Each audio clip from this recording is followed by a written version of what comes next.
Alright everyone, welcome back to the channel. We're going to be doing another phone comparison this time around. We're going to be talking about the OnePlus 7T Pro and comparing it to the OnePlus 8 Pro, which is the newest phone. If you can't tell, the 7T Pro is on the right, OnePlus 8 Pro is on the left, and I actually have the McLaren edition of this phone, so this is pretty much like the top tier model, so it's going to be interesting to see which one is going to be the better one. This is the base model of this phone, the 8 Pro, so keep that in mind. Now I will tell you, even now, the OnePlus 7T Pro is still the cheaper one to pick up, I still believe. Obviously, even the McLaren edition, I think, I could be wrong about that, but I'll go and let you guys know. Now, the OnePlus 8 Pro cost me, I think, around $900 something to pick up, pretty much near $1,000. The 7T Pro cost me about, I think, like 500 something-ish dollars in the used market, so I don't know if these things are still being sold brand new. But I will go ahead and leave both of these linked down below from Amazon for the cheapest prices that I find, so you can go and get them from there and help support the channel at the same time. Now looking on the front, I'll go and start off with the 7T Pro. This phone has a 6.67-inch Fluid AMOLED display, and it's a really good display at the end of the day. I think it looks really good.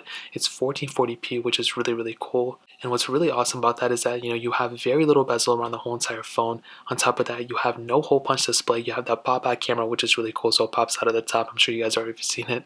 Well, another really cool thing about it is that it does have that 90 Hz refresh rate, which is really cool, and I'm sure a lot of people like it. Now, the 8 Pro actually has 120 Hz refresh rate, which is much better, I think, but still, I think 90 Hz is really good enough for a ton of people, and every time I mess with the 7T Pro or any 90 Hz refresh rate display, I think it's really cool. And going from 60 Hz to 90 Hz, I think is a bigger deal than going from 90 Hz to 120 Hz, so I think the 7T Pro still has a really good display at the end of the day, versus something like the 8 Pro, which has a 6.78-inch display, and it's like a little bit different than the 7T Pros. I think it's longer than the 7T Pro, so it kind of feels a little bit better in the hand. The 7T Pro is a little bit wider. This one is a little bit more narrower, so it's a little bit easier to grip in the hand. And this display, I think, is pretty much the exact same thing as the 7T Pro, but this one is probably better. You have very little bezel around the whole entire phone, and you don't have a pop-up camera this time. You have that hole punch display in the left corner, which I'm sure is more convenient to a lot of people, and I actually prefer this design than this design. I think you guys already know it. But I think the way this phone feels and everything, that 120 Hz refresh rate is extremely cool, and the display looks really nice too. Like, there's really not too much to hate about this phone. There's a couple things you can say, like, yeah, maybe the viewing angles aren't the best or whatever, but I think the screen is still extremely good, and I think between both, the 8 Pro probably has the better display, but the 7T Pro is still right there behind it. Like, this is still a really good display. So again, you have that 120 Hz refresh rate on the 8 Pro, which is really cool. But like I said, I don't think one is like crazy better than the other one by like any long stretch. So in terms of the front, the 8 Pro probably wins, but the 7T Pro is literally right behind it. Now on the bottom, they have USB Type-C ports on both, which is really cool. And on the back, triple camera setups on both, and you might look and think that both cameras are almost the same, which they are, but I'll get into the camera structure in a second. But one thing I kind of don't like about the 8 Pro is just the thickness of that camera lens. So if you look at the 7T Pro, you can see that the camera lens doesn't look too bad, like it's not protruding a lot. For some reason, the 8 Pro's camera lens is protruding so much, and it's really annoying. I don't know why that keeps happening. They should have probably fixed that a long time ago, but like anytime I rub my finger on this or something, it's just like crazy how big that thick that camera lens is. So I don't really know why they did it, but it is what it is. Now the glass on the back is both different. Now it's getting way too bright, I gotta turn on the side. So the glass on the back is kind of different on both. You have this like matte texture on this 8 Pro where you have like this glass on the 7T Pro. So a little bit of a difference right there, and not like a world-breaking thing, but something to consider at the end of the day. The way they feel in the hand, they feel pretty different. The matte texture on the 8 Pro definitely feels, a little bit better. But that camera lens is one thing that keeps like messing with me, because the 7T Pro is much smaller, and I really don't like how that sticks out. But everything else, they feel almost exactly the same in the hand. So I would say, for the most part, they both kind of feel the same, but I'd probably give the overall body, the 8 Pro, the advantage, because it does have that better screen and the higher refresh rate and all that stuff. So the 8 Pro will probably end up winning there. Now hitting on the software, this is where things are probably more or less the same. I mean, they both are running Oxygen OS 10 on the latest version, which is really cool. So they have Android 10 right now. They're probably going to be getting Android 11 and all that stuff. Now, technically speaking, the 8 series, I mean, we look at the OnePlus 5 and 5T, those phones are probably going to end up lasting the same exact time as we've seen before with other OnePlus phones. So the OnePlus 5 and 5T are still supported. And then we had the OnePlus 6 and 6T, and then the 7 and 7T. So this year we're getting the OnePlus 8 and 8T. So this phone will probably end up lasting a year extra than the OnePlus 7T and 7 Pro series. So If you get the OnePlus 7T Pro, you'll probably end up getting a year less of support than the 8 or 8 Pro, but still, I'll tell you, like, it's still a long time from now. Both phones are still getting supported for, you know, at least like 2 more years, which is really cool. So you're getting Android 10, you're getting Android 11, and this one will probably end up getting Android 12, I think. So the OnePlus 6 and 6T are going to end with Android 11.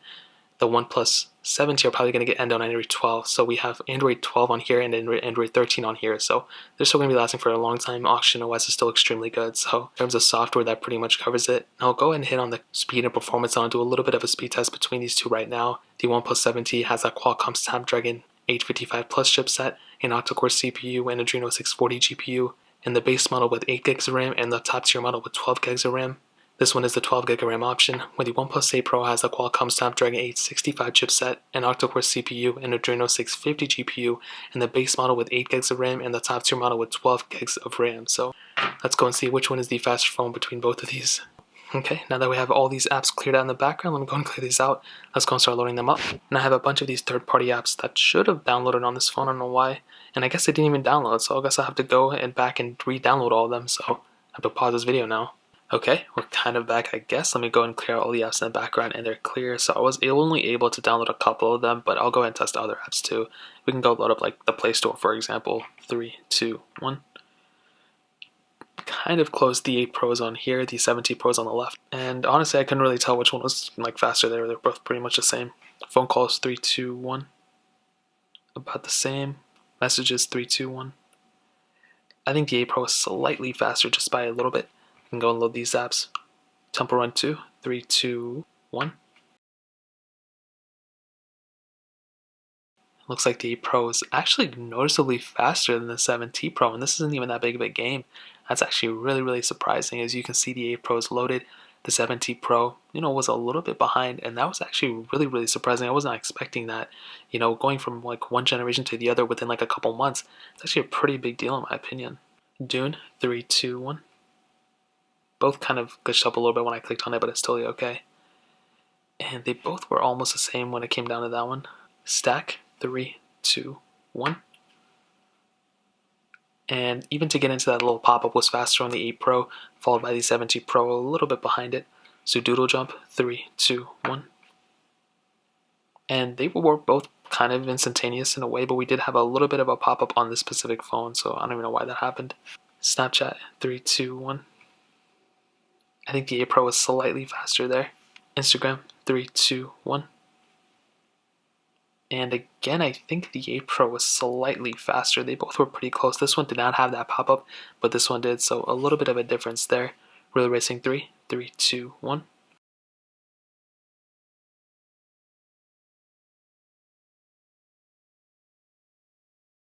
And that one was kind of tough. Maybe the 7T Pro is a little bit ahead, as you guys can see, like in terms of the video and everything. I'm not really too sure which one was faster there. They both were pretty close when it came down to it.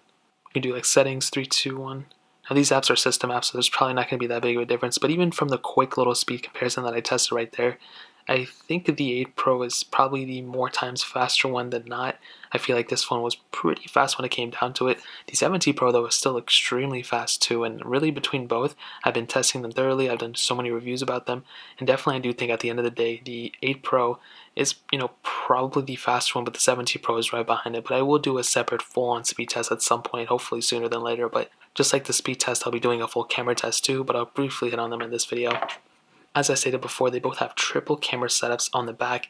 Now the really weird thing, as I stated before, the 8 Pro's camera sticks out a lot, which can be a little bit of an annoyance. It's not that big of a deal, but it is something to consider. Now on the OnePlus 8 Pro, you have a 48 megapixel wide-angle lens, an 8 megapixel telephoto lens, and then a 48 megapixel ultra-wide sensor. While on the OnePlus 7T Pro, we have a 48 megapixel wide-angle lens, 8 megapixel telephoto lens, and then a 16 megapixel ultra-wide sensor. And between both, I think both of them are really great cameras. I couldn't really tell which one was better at the end of the day. Maybe the 8 Pro is probably better because it is the newer camera sensor, and the ultra-wide sensor has more megapixels, which doesn't really mean too much at the end of the day. But maybe because the 8 Pro is, the newer camera, I'll probably end up siding with that one over the 7T Pro. But based off me taking photos and everything, I couldn't really see that big of a difference, but I will do a separate camera comparison at some point if you guys want to see it. So on the front, as you guys saw before, we have that hole punch display on the 8 Pro, but we do have that pop-up camera on the 7T Pro. So You might like it, you might not. They're both 16 megapixels on both sensors. Both can do 1080p at 30 frames. They're pretty much almost the exact same sensor at the end of the day. So in terms of the camera, I'd probably end up siding with the 8 Pro. I'm going to get off with the battery life. The OnePlus 8 Pro has a 4,510 mAh battery, where the OnePlus 7T Pro has a 4,085 mAh battery. And between both, I'll probably be honest, the 8 Pro has the better battery life for sure. You have a bigger cell in it, which is just makes it better overall in my opinion. And they both pretty much have these same exact, not the same exact internals, but they have, pretty much almost the same type of screens and everything. So in this case, a bigger battery will definitely mean better battery life, and you're going to be getting better battery life on the OnePlus 8 Pro than on the OnePlus 7T Pro. Now, to kind of sum up the video and to answer the question, which one should you pick up? I'll be honest, if you get a better deal on a OnePlus 7T Pro, I would probably almost recommend picking up the 7T Pro over the OnePlus 8 Pro. There's still a lot of advantages for picking up the 7T Pro, and it's not like, this phone is completely outdated now. This phone still has a lot of cool features that a lot of the newer phones don't even have, like that 90Hz and the pop-up camera and all that stuff. Now, the OnePlus 8 Pro still has a lot going for it too, but between both, the OnePlus 8 Pro is the better phone overall. It's going to get you from point A to point B much better. It's going to last longer, it's faster, it's better cameras, better battery life, all that stuff. So, like I said, I'll go ahead and leave both of these linked down below so you guys can get them from there, but that's really pretty much it. If you guys have any other questions or anything, leave it down in the comment section as well. Hit the like button, that means so much, but definitely hit that subscribe button. Every single subscriber that we get really does count, so it means so much if you guys can hit that. Also check out the other links down in the description as well. My Twitter, my Instagram, my second channel. All those links are linked down below. I'd really appreciate if you guys would check it out. More importantly than everything else, I love every single one of you guys. Hopefully I'll catch you guys in the next video. Peace out till then.